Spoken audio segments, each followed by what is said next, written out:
welcome back to my channel, and in this video we're going to be repotting, not technically repotting, but like potting up Scindapsus Pictus Exotica, and we're also going to be doing a little propagation update on my Rephophora tetrasperma. And if you didn't already, I'll link that video in the description down below so you can go check that video out next after you finish this video. And yeah, and if you didn't already, make sure to like, share, and subscribe. It really helps the channel grow. And we're also going to be going over some tips to get better success in your propagations that you did in water, perlite, sphagnum moss, or anything like that.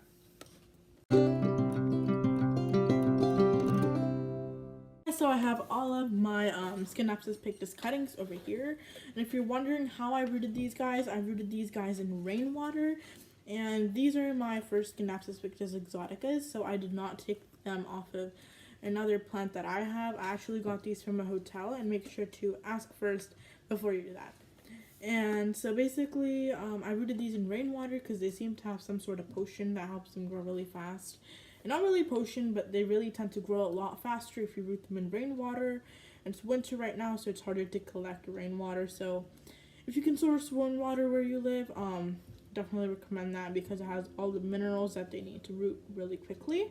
So I got about an inch, or some of them in 2 inches of roots, and I think that's enough to make sure you get a good healthy plant, because too many water roots can also cause a rot when you put them into soil.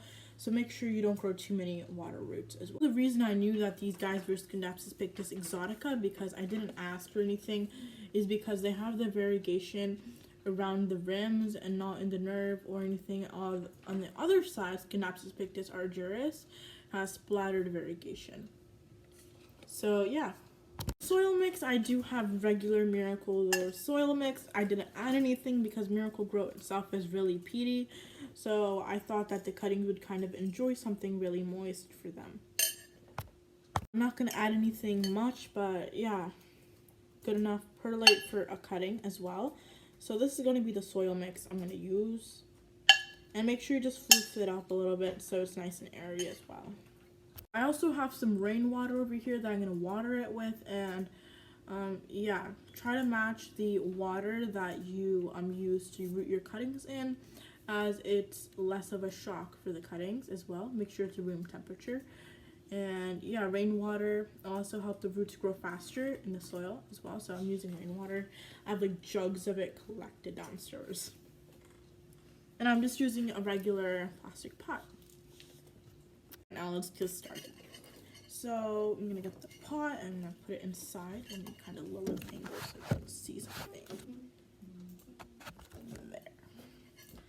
Okay, so I'm just going to add a little bit, and make sure you keep it inside because some of it will fall out of the drainage holes so at the beginning.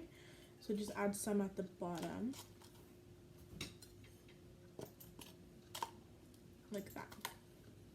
And now bundle up all of your cuttings so their nodes are matching. And this guy didn't root at all, but I'm still going to put him in anyway. And yeah, I'm just going to bunch them all up in a pot and just kind of squish them, you know. So yeah, I did come. So this guy grew a new leaf. I was excited about that. Pretty sure all the stuff in here are going to be a little more squished on the other side, but yeah, it's fine. I'll repot it when they need it. And also, the prices on Exotica are a little up right now because Scindapsus are like what people are after currently. Like Trubion Moonlight, I know, is a popular one that people are after, and they're showing up at big box stores and stuff like that. So yeah, tiny one right here. And I'm just gonna speed this up.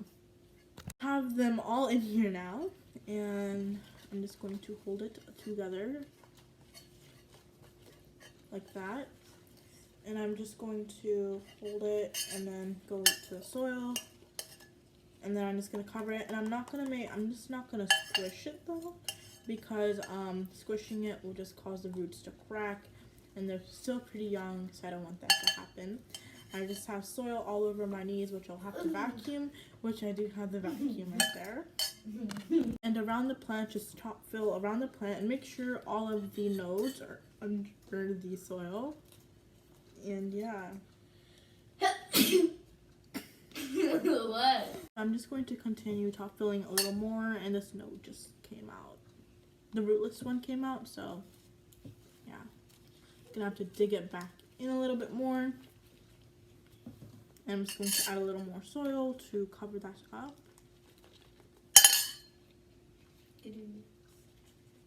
And yeah, and now I'm just going to, it's well sit around, so I'm just going to tamp it on this bed frame.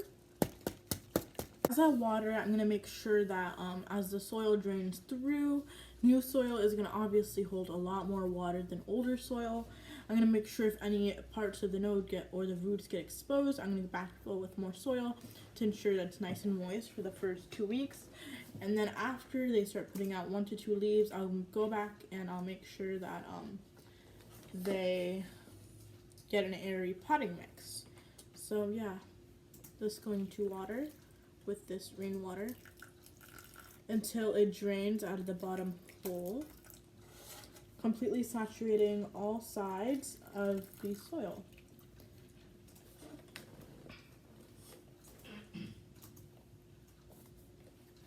Alright guys, I hope you guys enjoy this little potting mix of me repotting my Scindapsus Pictus Exotica, and these are great beginner plants as well, and I'll make a complete care guide after these grow a little bit, and I'm sure that they're going to survive, and I am going to be expecting a loss or two here and there, but yeah, if you want that, just comment down below, and I'll definitely make a care guide about that soon. See you guys next week. Bye!